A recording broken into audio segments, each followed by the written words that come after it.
Have you ever noticed how some people only show up when they need something?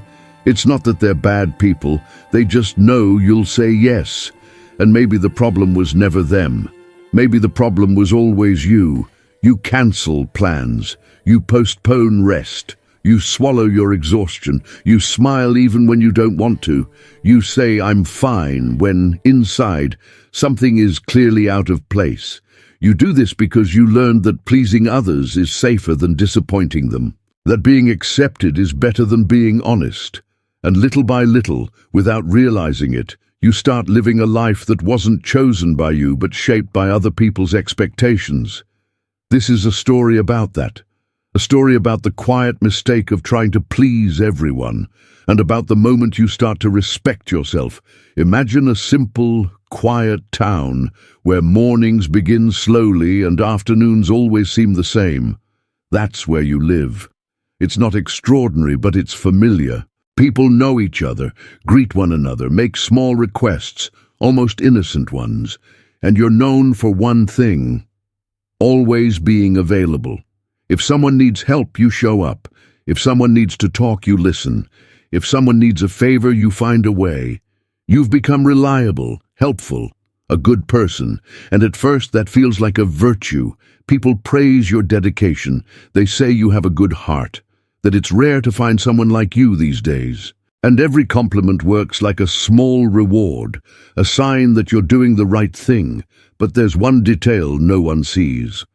While you're taking care of everyone else's life, yours starts to go quiet. There are things you've been putting off for months, simple but important decisions, much-needed rest, a personal project, conversations you avoid because you don't want to create discomfort. You look at all of it and think, "I'll deal with it later." Always later. Always when there's time left. Always when other people don't need you anymore. Except that moment never comes. At the end of the day, when the house is quiet and no one needs anything from you anymore, you feel a kind of tiredness that doesn't come from your body. It comes from your mind. A strange feeling of always being busy and at the same time standing still. As if you're living for something that never quite gets completed. Someone close to you notices this. Maybe it's someone older, someone who's made enough mistakes to see more clearly. That person looks at you calmly and asks, without accusing, without pushing, "And you? Who's taking care of you?" You laugh it off, minimize it, change the subject. You say you're fine. You say it's just a phase, but the question stays, it echoes, because deep down you already know the answer. No one. One day something small happens, nothing dramatic, nothing that would stand out from the outside, but inside you something shifts. You had planned a simple moment for yourself, a few hours of quiet, maybe to finish something you started a long time ago, maybe just to rest, and then someone shows up, in a rush, with urgency, with that tone that already assumes your help. You feel the automatic impulse to say yes. Your body is already moving in that direction. But for a second, you stop. Not because you suddenly became brave, but because you're too tired to keep pretending. You look at what you had set aside for yourself, and for the first time, it feels important, not urgent for others, important for you. Your voice comes out quieter than usual when you say you can't, that today doesn't work. Maybe another day. There's silence on the other side, a look of surprise, maybe even slight discomfort. And that hurts more than you expected, not because you did something wrong, but because you're not used to choosing yourself. After the person leaves, you stand there, still, your heart racing. A strange guilt trying to settle in, but along with it something new appears. A small, almost shy feeling of relief, as if you had recovered a piece of yourself that had been forgotten. Nothing changes immediately. The world doesn't fall apart. People keep living their lives. Some get confused, others pull away a little, and that scares you. Because for a long time you believed that if you stopped pleasing people, you'd lose everything. But what starts to happen is different. You begin to notice how much of your time was consumed by requests that never came back as care, how much of your energy was drained by expectations that weren't yours, and slowly you start directing that energy inward. You wake up a little earlier, not to run after someone, but to take care of what had been ignored. You deal with simple things that had been pending for months, and each small action creates a sense of order. Not external, but internal. A clarity that doesn't come from big decisions, but from small boundaries. There are still hard days. Saying no is still uncomfortable. Sometimes you wonder if you're becoming selfish, if you're changing too much. But then you notice something interesting. People start treating you differently, not with less affection, but with more respect. Some stop making unnecessary requests, others start solving their own problems. And the ones who only came around when they needed something simply disappear. And surprisingly, it doesn't hurt like it used to, because now you understand. Pleasing everyone was never about kindness. It was about fear. Fear of not being accepted, fear of disappointing others, fear of being alone. But self-respect begins exactly where that fear ends. You realize that helping is still a good thing, as long as it doesn't cost you your peace, as long as it doesn't require abandoning yourself, as long as it comes from a choice, not an invisible obligation. And on an ordinary late afternoon, with nothing special happening, you sit in silence and feel something different. It's not euphoria, it's not victory. It's peace, the peace of knowing that your life now answers to you. And maybe this is what no one ever told you. When you stop pleasing everyone, you don't lose the world. You simply begin to exist again within it. You start to notice that silence has changed its meaning. Before, it was uncomfortable, a blank space that needed to be filled with favors, quick replies, constant availability. Now, silence becomes a safe place. A space where you can hear your own thoughts without the interference of other people's expectations. There are moments when you remember how things used to be, how your schedule was always full, but your mind never rested. How you confused being needed with being valued. And the more you think about it, the clearer it becomes. You were present in many lives, but absent from your own. People still call you, they still ask for things. The difference is that now you listen before you answer, not just to their words, but to what happens inside you. You feel the real weight of each request. You sense when something fits into your day and when it doesn't. And for the first time, you allow yourself to respect that invisible boundary. Some requests are legitimate.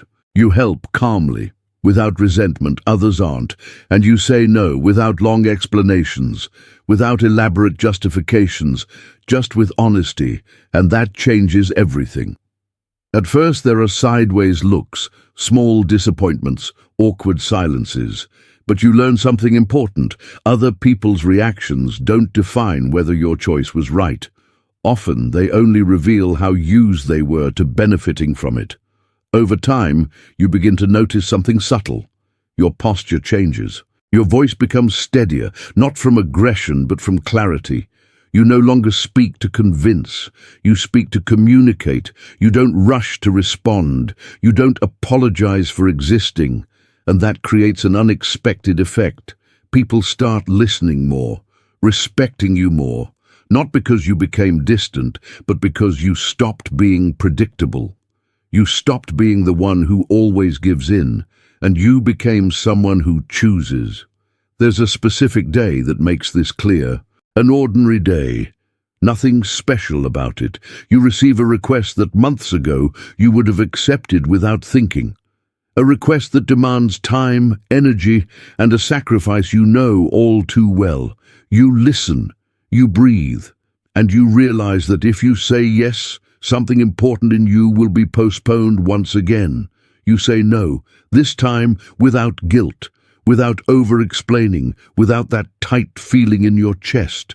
And when the conversation ends, you don't feel heaviness, you feel space. An inner space that allows something new to emerge. You begin to invest in yourself in simple ways. You take care of your environment. You organize what had been neglected. You return to old interests, small things almost invisible to others, but deeply meaningful to you. Each of these actions sends a quiet message to your mind. You matter.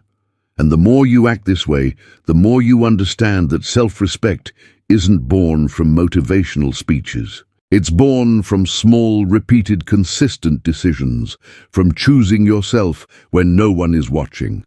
At times, you find yourself observing people who still live the way you used to. Always available, always tired, always waiting for recognition that never comes. You feel empathy, not judgment, because you know what it's like. You know how hard it feels to break this pattern. You know how risky it feels to say no. But now you also know something else. You know that pleasing everyone comes at too high a cost, the cost of a life that is never truly yours. And then comes the deeper understanding, the kind you don't learn by reading but by living. You realize that saying no isn't rejecting others. It's refusing the version of yourself that lived in the background. It's breaking a quiet cycle of self-abandonment. You see that the world doesn't require you to wear yourself down in order to keep turning. People adapt. Real relationships remain. Superficial ones fade away, and that isn't a loss. It's a natural adjustment. There's more lightness in your days now, not because problems disappeared, but because you no longer carry everyone else's problems as if they were your own. You learn to distinguish responsibility from guilt, help from obligation, presence from excessive sacrifice, and little by little, something inside you aligns. You no longer need to prove your worth by being useful all the time. Your value exists independently of that, and this realization changes how you walk, how you speak, how you choose. In a calm conversation, someone mentions that you seem different, calmer, more grounded. You smile, but you don't explain, because some changes don't need justification, they simply are. You finally understand that self-respect isn't about putting yourself above others.